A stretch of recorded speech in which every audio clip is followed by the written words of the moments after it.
America is fully back at war with Iran, which has claimed the lives of 17 U.S. service members. This week, Defense Secretary Pete Hegseth and UN Ambassador Mike Waltz both made defiant testimony to House and Senate committees. Take a look. On day 14 of this conflict, in the second week of the conflict, you stated that Iran's military had been, quote, destroyed and, quote, made combat ineffective. Was that an accurate statement? Yes or no? Iran's ability to challenge the United States of America at the level at which we're capable of. That's not what I asked you, Mr. Secretary. Win the war. The men and women are going to be able to do it, but they need to have leadership. When will you show leadership? We have leadership. When will you show leadership? Why don't you show some leadership and stand up to your fellow Democrats who won't fund the troops? Are U.S. troops currently stationed in Jordan? Moralized to me. Go back U.S. home to your troops district. currently stationed in Jordan. You are the U.S. ambassador, and you don't even know how many U.S. troops were wounded in the Iran war. You got that wrong. Last You should be administration, and now shameful. you've You don't know basic facts. Because it's you Donald should Trump. resign.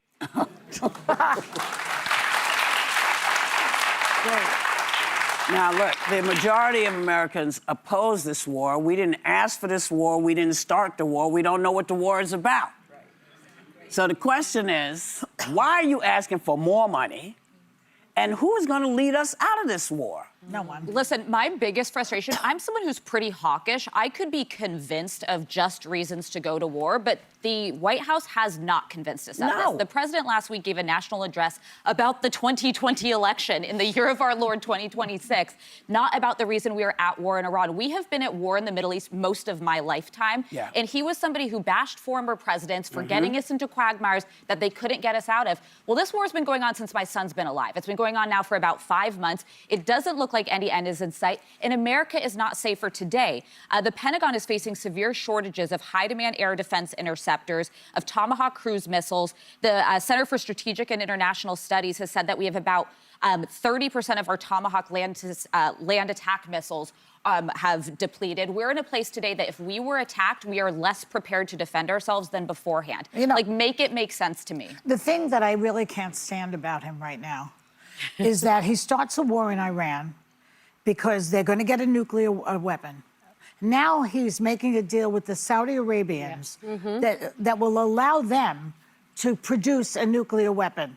Now, where is the head of the Republican Party in this? Because they have the power to get rid of him. And they will say that the Saudis are not allowed to make a nuclear weapon, but they're allowed to enrich. Oh, I see. Then we'll go to war with the 9/11 group. The Saudis were behind 9/11. Yeah.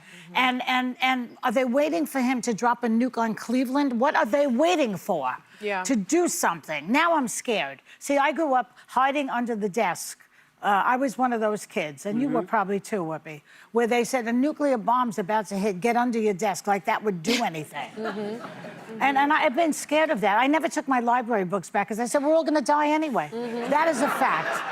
And now we have a guy who is enabling that rogue nation because, by the way, they're going to give tens of billions of dollars. That's what's behind this. Follow the money with this guy. Always follow the money. You know, I want him out of there. I really think that we don't even know the depth of what is going on in Iran. I have always said that this is an illegal, unconstitutional war that we started with Israel.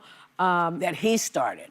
We didn't start it. Well, no, because the American people did not vote for this Yes. and are not in support of it. You're right about that, that the president started with Israel. And let's remember how this war started. It started with a strike that killed more than 175 school children and teachers in Iran. And I think as a country, we need more information, and we have to remember that the Pentagon closed entry and access for journalists to the press office. Now, journalists that want to cover what's going on at the Pentagon have to be escorted by Pentagon officials into the Pentagon. Why are they preventing journalists? Because they don't want us to know what's going on. And I think the American people need to know what's going on, and we really don't. Iranian attacks on 9 U.S. locations across the Middle East have occurred within the past 2 weeks. Buildings have been flattened, American military buildings that actually have inflicted damages on precise targets, even though Pete Hegseth said they don't have the capability. They do have the capability, and they're doing it. And I suspect that there are more injuries and perhaps more fatalities than we're even being told. Well, the frustrating part about this is really echoing what Joy said, that the 9/11 families, the 9/11 Justice, which is an organization representing their families, has said the timing, it is the 25th anniversary of 9/11, and this is where all of the terrorists came from, and they still are hiding people that might have been associated with planning the attack. And so it is inconceivable that instead of being held accountable in the weeks leading up to the historic 25th anniversary of these attacks, the kingdom instead is being unduly rewarded. No justice, no deals. And wasn't the person, the Saudi Arabian prince, connected to the murder of a journalist? Yeah. Khashoggi. Khashoggi? Yeah. Yet we are in business with them. The White House will claim that they're now saying this morning that in order to allow the Saudis to enrich uranium, they have to join the Abraham Accords, this diplomatic agreement that normalizes relationships with Israel. But I mean, I think we need to know a lot more before we can accept that. The only way this is going, I'm going to say it again. I'm not going to say the whole thing because it's way long. We need to get out and make changes because we need to block this every way we can. And that's all. Vote, vote, vote, vote, vote. Yeah. Vote. In November. Well, you have to remind people. You have to start saying vote now because they're going to throw all kinds of stuff at you to tell you you don't have a way to do it. You do. Start looking at how, if they're saying, you know, we're not going to take mail-in ballots, then go and find out how you can get your ballot where it needs to be, when it needs to be, and how you can help your neighbors do the same thing. Don't wait until November. Start looking now.